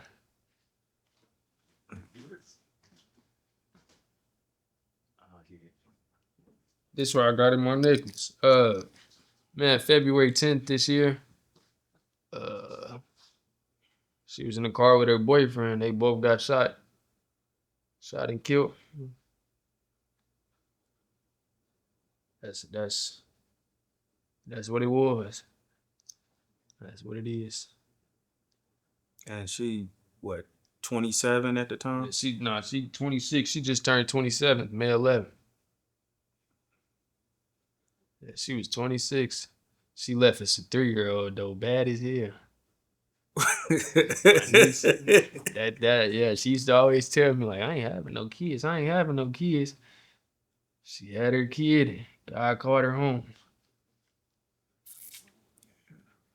Where was you at when you received that news? In bed. I'm the one that found out. I'm the one that had to tell my mama. You found out online or something? Nah, I called the last person that I knew she was with. He told me to call this person. I called this person. And it was the dude's sister. She like, Freg. I'm like, yeah, man, you know who this is? Where the fuck my sister?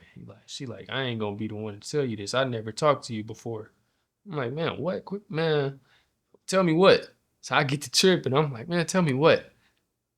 By this time, I already felt it in my stomach. You know, something bad that happened to my sister. She left her phone here. The location where this homicide says that is the last location that I know where she be. Like, I can zoom in on this location and I know it's there. So her just telling me was confirmation of, you know, like, all right.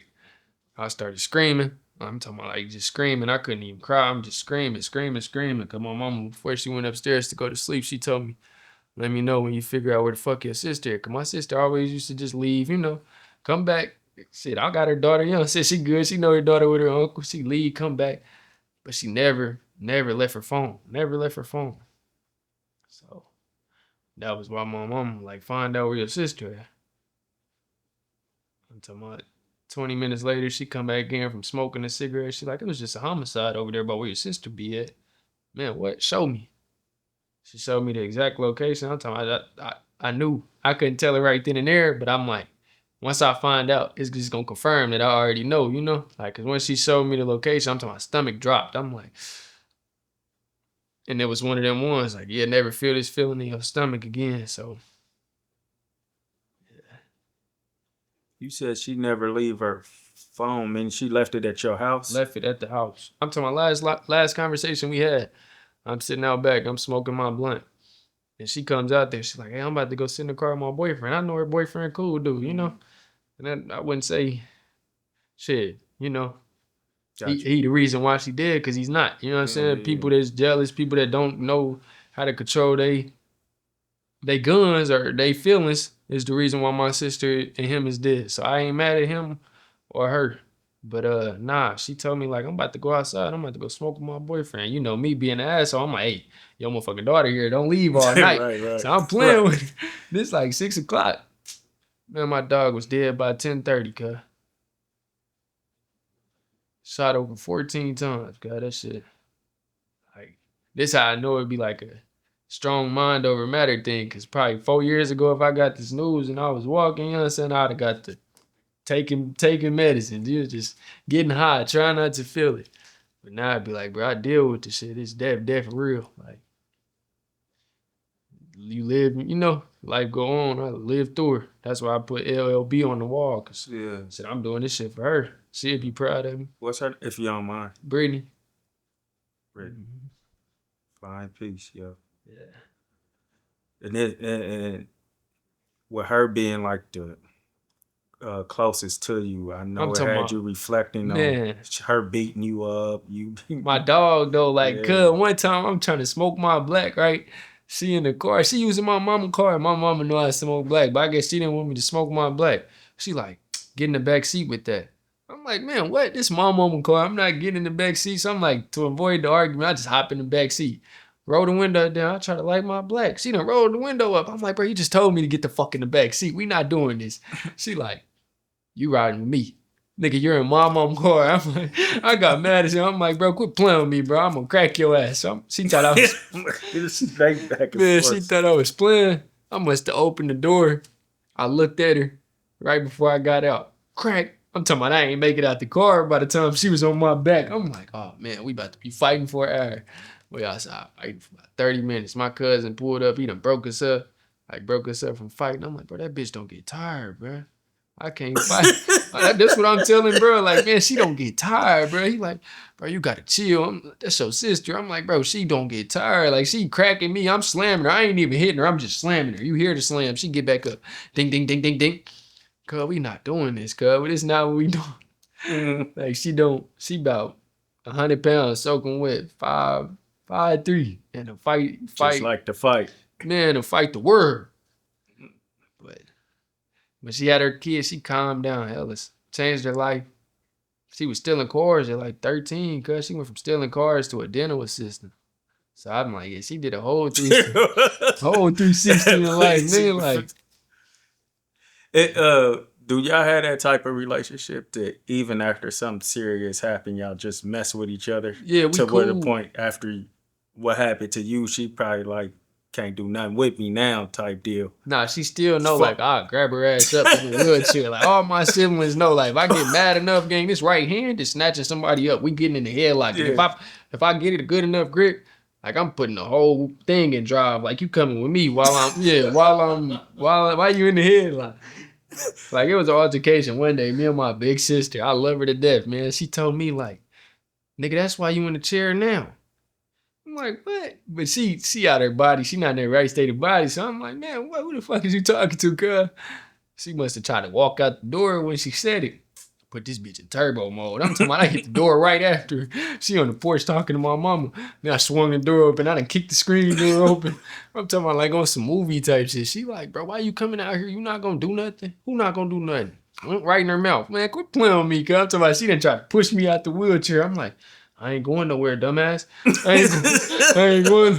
I got the arms dressed on both sides. Like, you still steady pushing me. I ain't going nowhere. My mom like, stop. I'm talking about that was the funniest, like, most violent experience I had in my wheelchair. In my wheelchair. And y'all just have fun. That's good that y'all could have that type of... I mean, you shouldn't be fighting in a wheelchair, but y'all still right back to so you never seen that Baddies on Wheels show, did you, huh? Nah, I ain't never Man, you go tune into that, you probably have to pray after you watch that movie. See, my grandma is... She in a wheelchair and like... no, you don't gotta pray then. You good. Yeah, like 6 years ago, her and her sister, her little sister tried her, and they was sitting in the car, and they was the same level, and she put hands on her. I'm talking about you better not let me be like sitting down or in the bed and I grab a hold of you. Oh yeah, you're not going nowhere. I'm talking about. Boy, I never knew how strong wheelchair people was till I became one. Nah, even like working out, having to like transfer myself, doing this, like having to stretch and shit, bro. I still, like, bro, I feel like I got a fucking rock on my right arm. Like, you give me one punch to knock out anybody, they going to sleep. That's how I be feeling. That's how I be feeling with my right hand. Yeah. Yeah. What is your mission now, though? Like, because I heard you talk about going to other places and speaking to. Shit, really my mission is I just want to tell people, like, shit, how you look ain't who you is, how you act ain't who you are. You know, you ain't got to be influenced by nothing. As long as I can go into a room and speak to 10 people and touch one of them, then I did my job, you know? Like, I want to just speak to, like, really starting now people that's in my situation, like, you know, because it's hard for them to wake up every day and still feel happy that their life not the same, that they had a life-changing event. When really, shit, life the same, life what you making, just like how it was when you was walking. So I feel like I'm gonna start here with doing this, but I want to go talk to like the youth, you know, because it ain't gonna get no better until we got somebody to go tell them like, hey, bro, I care about you. If nobody at home care about you, I care about you. If you ain't got nobody that listen to you or love you, bro, I love you. I'm gonna be the one. So that's my goal. I feel like that's my purpose. Yeah. Do you feel like this had to happen in a way? It had to. In order for you I wouldn't to have never stopped and thought like, nah, I would have never stopped and thought like, man, let me stop getting high. Let me stop doing this. Let me stop living like that. I would have never ever. So yeah, God set me down to open up my eyes and be better, be a better me, you know, be the best version of me. And that may sound crazy saying, but shit, it's reality. Yeah. What did your connection with God look like now, as far as like how do y'all interact with each other? I wouldn't even say like I pray or nothing like that. I just know it's a higher power up there Gotcha. watching me, and as long as I'm doing good down here and I ain't doing, you know, nothing crazy, no harm to nobody, and I feel like shit, we gonna have a strong connection. So like I'm not the one to say I see her and go to church every Sunday or nothing like that, because I'd be lying. But I feel like as long as I do right by the people that's right by me, then shit, I'm gonna make it into heaven. Yeah, it takes a strong mindset, and I guess hard too to even stay connected to God or be connected with God like, with after something like that happened. Even that, not even when my sister just passed away, like I was questioning, bro. Like I kept questioning him, like, bro, you know, why her? Why I didn't die the night I got shot? Why you didn't put her in my, you know, she better than me. And then I had to stop doing that. I had to stop questioning them. I feel like everything happened for a reason. The good, the bad, the ugly, the questionable, you know? And it's shit, you got to live on how you going to make that change with the shit that you want to question them for, or with that's how I had to go about it. Like, I can't keep questioning you. Let me figure out why you did that. Let me live my life, and maybe you'll show signs in front of me of why you took my sister from me, why you put me in this wheelchair, you know? And now, shit, like I told you, I got the signs of why you put me in the wheelchair.